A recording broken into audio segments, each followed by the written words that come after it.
We've earlier had conversations on how two different reports in the recent past have highlighted a threat to India's cyber security and our setups across sectors, from pharmaceutical sector to the power sector, especially a cyber threat from China, one of our neighbors. Now, one of these reports that we did tell you about is a report published by a US cybersecurity firm, Recorded Future. Now, this report essentially spoke about the Mumbai grid crash and said that this actually took place in the aftermath of the Galwan clash that happened between Indian and Chinese soldiers, and was actually part of a campaign against India's power grids. So it was actually not just a human error or not really a technical fault that led to that massive outage we saw in October 2020, but that was an intentional malware infiltration that had been done. Now, to understand this more, and to also then ask a question if what else could be at risk, how else do we fix this problem? Let's say good evening to a very special guest joining me right now, the Chief Operating Officer of Recorded Future, Stuart Solomon, joins us live from Boston in the United States. Thank you so much, Stuart, for taking the time out and speaking to our viewers for Mirror Now here in India. Stuart, if I could just ask you to briefly explain the findings which are there in your report. Yes, absolutely. And thank you very much for the opportunity to discuss this important topic. So our research analysts over the course of time, beginning in October of 2020 and continuing as recently as in the past week, have seen significant amounts of network traffic and connections between key components of the Indian power grid, specifically 10 different dispatch centers across the country, and infrastructure and command and control nodes with a nexus back to malicious activity. Interesting. You know, and your report, I'm sure by now you've heard, has triggered quite a bit of political controversy here in our country, with various, leaders commenting on it. Some say, no, the attack on the power grids was a human error. It wasn't a cyber attack from China. Others saying, yes, we thought it was, but it needs deeper investigation. Some have even suggested that the power grid system itself is not connected to a larger network and it's isolated. Thereby, it's not possible to have these kind of malware infiltrations. What would you want to say to that? So I would say that there's truth to everything that you just mentioned and the different angles. I think it's important to note that what we're observing and what we have seen and reported on is a specific component of, think of it as a handshake between two computer systems talking to each other that should not be talking to each other. That creates a position or a foothold that could later be exploited for a number of different reasons. So while our reporting is not directly aligned from our knowledge to the specific power outage that you're referencing from last year, the impact that could be created by the connections that we have reported on and the use of them could result in any number of different things, to include just a simple signal to the populace or to the government that onward exploitation could occur later, or it could lead to a pre-positioning for other activities that could have a more tangible or physical impact at a later date.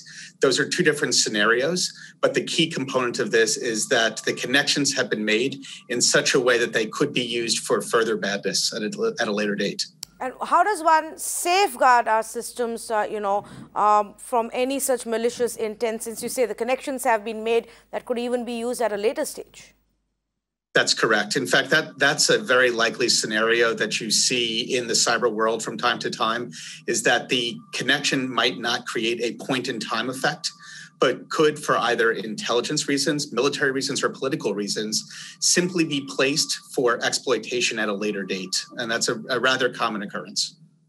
So what I'm trying to understand, Stuart, is what should be the possible solutions that the agencies, the power companies, or in any other sector, how do we protect ourselves and guard ourselves from these incidents? So the first thing to do is to create a detective and monitoring capability that's active and informed, that's actively looking for this type of deviations from what you would expect to see, or a baseline of normal network traffic and network activity. looking for what the baseline is, looking for potential deviations from that baseline, and then simply being able to provide some context and understanding as to what those deviations may actually look like and be a cause of, I think is a very critical component. And that takes more than just one person or one function or one thing. That's a public and private relationship that needs to be established to be able to get the full context around anomalous traffic. All right, very interesting. Now, let me ask you a follow-up question from your, what your research team has found and what your analysts have found. Is this something that China and China-backed groups are actually doing in many other parts of the world? Are there more target countries? And have they been successful in other places? So this specific set of anomalous traffic that we have linked back to a likely nexus to China is traffic that's unique to this specific group that we were tracking.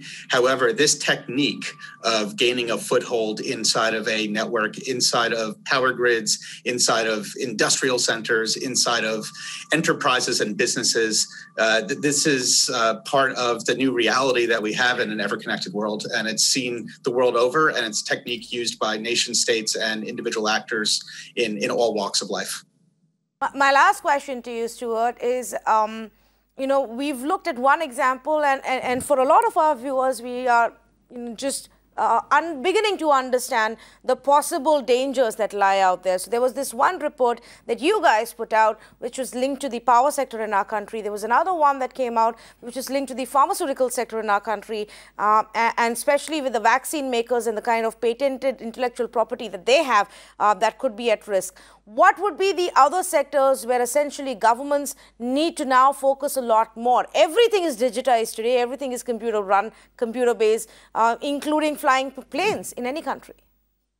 That's right. So as you've described, there's all kinds of economic benefit to be gained whenever there's research and development that's going on, whether it be in pharmaceuticals, whether it be in agriculture, whether it be in power and alternative power sources, or whether it simply be in negotiations when a business deal is happening. There's intelligence value that could significantly give one party versus another either a leg up or push their agenda further without them having to spend more money to do so with their own organic capabilities.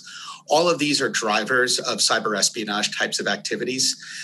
On the flip side, there's also all kinds of economic gain that can be established in addition to information gathering from use of cyber, or ultimately leading to potential for disruption or destruction. But it runs the full gamut. Interesting. Thank you so much, Stuart Solomon. I really appreciate you taking the time out and sharing such insights with us and helping our viewers understand better what threats we are looking at. It's my pleasure, and thank you very much.